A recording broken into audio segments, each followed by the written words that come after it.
तब बारो को देखकर सिस्टर थेरेसा और आस्था को समझ आ जाता है कि वो उसे नहीं संभाल सकती हैं, जिस वजह से सिस्टर थेरेसा सबसे पहले बच्चों को वहाँ से निकालने की बात करने लगती हैं और अपने मैजिक से एक चीता को बुलाकर थोड़े थोड़े बच्चों को बाहर जाने के लिए कहती हैं। इस तरह तो हमें इन बच्चों को निकालने के लिए कम से कम 20 मिनट चाहिए, जिस वजह से हमें तक के लिए इस बंदे को संभालना ही होगा। तब आस्था भी बारो के साथ लड़ने के लिए तैयार हो जाता है ताकि वो बच्चों को बचा सके और बारो सबको मारने का कहकर अपने साथी नेजी के ऊपर हमला कर देता है, क्योंकि अब वो अपने काबू में नहीं रहा होता है। पर तभी आस्था आकर नेजी को बचा लेता है, जिस वजह से निजी आस्था से पूछने लगता है कि आखिरकार उसने उसे क्यों बचाया है। तुम रिस्पॉन्सिबिलिटी लिए बिना ऐसे नहीं मर सकते हो, तो इसलिए जब तक तुम्हें इसकी पनिशमेंट नहीं मिलेगी तब तक मैं तुम्हें मरने नहीं दूंगा। और ऊपर से आखिरकार इसे क्या हुआ है? क्या ये अपने भाई को मारना चाहता है? ये तो तुमसे भी ज्यादा बेवकूफ है और मेरी स्वॉर्ड इसके ऊपर काम कर रही है, तो इसलिए मैं इसे रोक के रहूंगा। तब आस्था बारो की तरफ बढ़ने लगता है, पर तभी बारो भी उसके ऊपर हमला कर देता है, जिस वजह से आस्था पीछे ही रुक जाता है। तुम्हारा एंटी मैजिक चाहे इसके ऊपर काम कर रहा होगा आस्था, पर फिर भी तुम इसे इतनी आसानी से नहीं हरा पाओगे, क्योंकि मैंने इसके अंदर जिस डार्क आइटम को इंजेक्ट किया है वो इसकी लाइफ फोर्स को धीरे धीरे खा रहा है और बहुत सारी मैजिकल पावर को पैदा कर रहा है, तो इसलिए तुम इसे नहीं रोक पाओगे। तब बारो आस्था के ऊपर हमला करना स्टार्ट कर देता है और आस्था अपनी तलवार से उसके हिस्सों को काट रहा होता है और बारो फिर से अपने कटे हुए हिस्सों को रीजनरेट कर रहा होता है, जिस वजह से आस्था चाहे जितनी मर्जी कोशिश कर रहा होता है पर वो फिर भी बारो को खत्म नहीं कर पा रहा होता।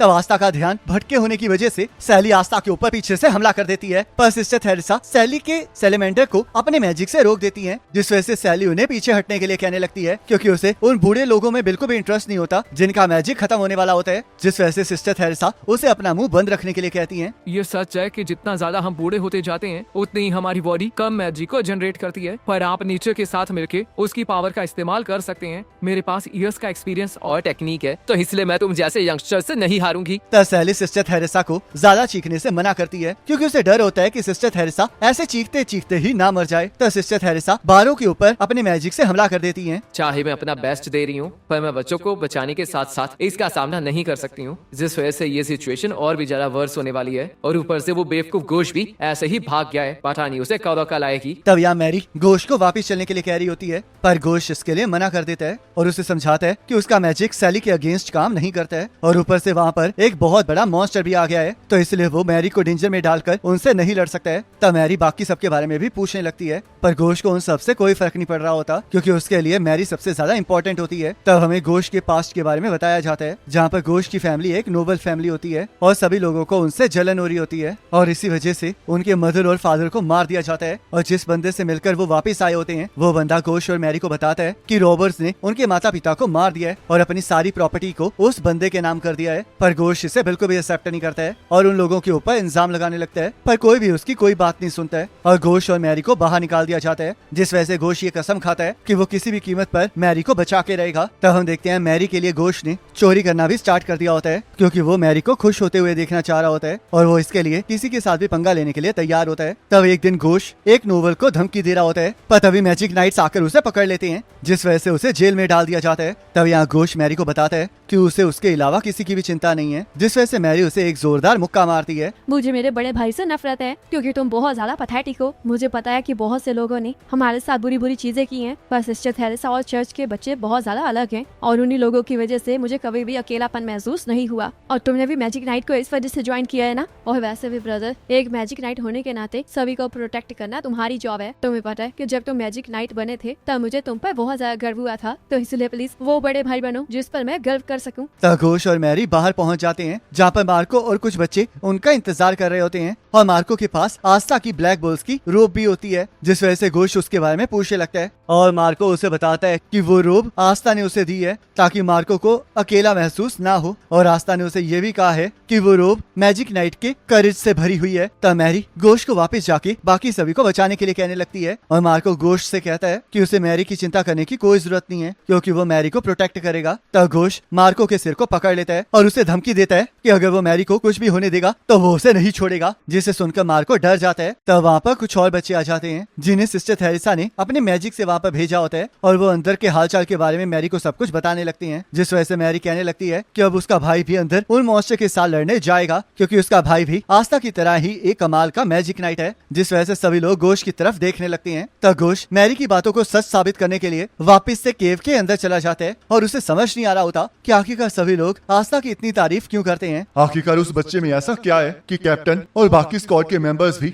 उसकी तारीफ करते नहीं हटते हैं। और ऊपर से अभी अभी तो सैली ने उसे इतनी आसानी से पकड़ लिया था, तो मुझे नहीं लगता कि उसमें कुछ खास बात है। और मुझे पूरा यकीन है कि अब तक उस बूढ़ी औरत और आस्था ने हार मान ली होगी और वो वहाँ से भाग गए होंगे, क्योंकि जब अपने ऊपर मुसीबत आती है तो लोग दूसरों से पहले अपने बारे में सोचते हैं और ये दुनिया ऐसे ही काम करती है। तब घोष अंदर जाकर देखता है कि आस्था और सिस्टर थेरेसा अभी भी अंदर ही हैं, और चाहे आस्था अब भी बहुत ज्यादा थक चुका है पर वो फिर भी हार मानने के लिए तैयार नहीं है। आस्था, आखिरकार तुम हार क्यों नहीं मान लेते हो और इन्हें प्रोटेक्ट करने की जगह मुझे इन्हें पकड़ने क्यों नहीं देते हो? क्या तुम मजाक कर रही हो? मैं एक मैजिक नाइट हूँ, तो मैं इन्हें प्रोटेक्ट करना तब भी नहीं छोड़ूंगा जब तुम मुझे मार भी डालोगी। और वैसे भी मैं इतनी आसानी से नहीं मरने वाला हूँ, क्योंकि मैं विज़र्ड किंग बन के रहूंगा। तब घोष आस्था को बेवकूफ समझने लगता है और आस्था बारू का हाथ तोड़ के उसकी तरफ बढ़ने लगता है, पर तभी बारू दूसरे हाथ से उसे पकड़ने लगता है, जिस वजह से घोष आकर उसे एक लात मारता है। तुमने तो कहा था कि तुम मरने नहीं वाले हो, और देखो अभी तो तुम्हारी जान जाने वाली थी। तब आस्था घोष से पूछने लगता है कि आखिरकार वो वहाँ से भागा क्यों था, और घोष उसे नीचे फेंक के बताता है कि वो भागा नहीं था बल्कि बस मैरी की भागने में मदद करने गया था। तब घोष अकेले ही सैली और बारू से लड़ने चला जाता है, जिस वजह से सिस्टर थेरेसा उसे रोकने लगती है, पर घोष किसी की बात नहीं सुन रहा होता और सैली भी अपने सैलेमेंडर को वहाँ पर बुला लेती है। तब घोष कहने लगता है कि अब वो मैरी के लिए अपनी पूरी ताकत के साथ लड़ेगा ताकि मैरी को अपने बड़े भाई पर प्राउड हो, और इसलिए वो फिर से अपने क्लोन को वहाँ पर बुला लेता है और अपने मिरर मैजिक से बैरो और सैली के ऊपर हमला कर देता है। पर उसका मैजिक सैली के ऊपर काम नहीं करता है और उसने बैरो के जिन हिस्सों को काटा होता है वो भी बहुत जल्दी रीजनरेट हो जाते हैं, जिसे देखकर घोष बहुत ज्यादा हैरान हो जाता है और उसे याद आता है कि वो कैप्टन यामी के अलावा किसी और ऐसे ओपोनेंट के साथ नहीं लड़ा है जिसके सामने उसका मैजिक काम ना किया हो। तो इसलिए वो अपने ट्रम्प कार्ड को यूज करने के बारे में सोचने लगता है, पर उसे एहसास हो जाता है कि चाहे वो जितना मर्जी ताकतवर हो जाए पर मिरर मैजिक उन दोनों के ऊपर काम नहीं करेगा। तब बैरो घोष के ऊपर हमला करके उसे नीचे फेंक देता है, जिस वजह से घोष का क्लोन गायब हो जाता है और बैरो फिर से उसके ऊपर हमला कर देता है। तब ये देखकर घोष को लगता है कि वो मरने वाला है, पर तभी आस्था आकर उसे बचा लेता है। मुझे तो लगा था कि तुम हमारी मदद करने आए हो, पर तुम तो अकेले ही लड़ने चले गए। क्या तुम पागल हो? हमें एक टीम की तरह काम करना चाहिए, जहाँ पर मैं तुम्हें बचाऊंगा और तुम मुझे बचाओगे, जिससे कि हम काफी टाइम तक फाइट कर पाएंगे, और ये मेरी एपिक स्ट्रेटेजी है। तब आस्था की इस स्ट्रेटेजी को देखकर घोष को एहसास हो जाता है कि आस्था सच में बेवकूफ है, पर इस चीज से उसे कैप्टन यामी याद आने लगते हैं। तब हमें यहाँ पर घोष और कैप्टन यामी की लड़ाई दिखाई जाती है, जहाँ पर घोष का लड़ने के बाद बुरा हाल हो गया होता है और कैप्टन यामी उससे पूछने लगते हैं कि आखिरकार वो हार क्यों नहीं मान रहा है। तब घोष उन्हें बताता है कि उसकी बहन उसका इंतजार कर रही है, तो इसलिए वो इतनी आसानी से हार नहीं मान सकता है। तो ये बात है, अगर तुम्हारी बहन तुम्हारे लिए इतनी ही इम्पोर्टेंट है तो मेरी स्क्वाड को ज्वाइन करो और उसे सपोर्ट करो। तब घोष कैप्टन यामी से पूछने लगता है कि क्या वो सच में ऐसा करना चाहते हैं, क्योंकि घोष तो एक मुजरिम है जिसे लोगों पर बिल्कुल भी भरोसा नहीं है और उसे बस अपनी सिस्टर की परवाह है। पर कैप्टन यामी को इससे कोई प्रॉब्लम नहीं होती है